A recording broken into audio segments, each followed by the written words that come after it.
باب وجوب النفقة على الأهل والعيال. حدثنا عمر بن حفص حدثنا أبي حدثنا الأعمش حدثنا أبو صالح قال حدثني أبو هريرة رضي الله عنه قال قال النبي صلى الله عليه وسلم: أفضل الصدقة ما ترك غنى واليد العليا خير من اليدس। পরিচ্ছেদ 2093 পরিবার পরিজনের উপর ব্যয় করা ওয়াজিব।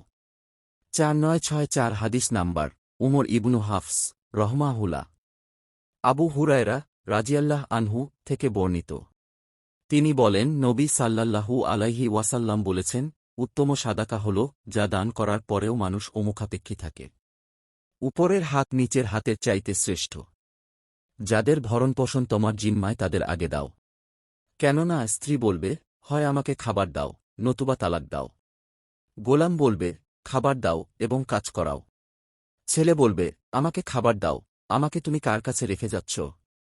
লোকেরা জিজ্ঞাসা করল, হে আবু হুরায়রা, আপনি কি এ হাদিস রাসূলুল্লাহ সাল্লাল্লাহু আলাইহি ওয়াসাল্লাম থেকে শুনেছেন?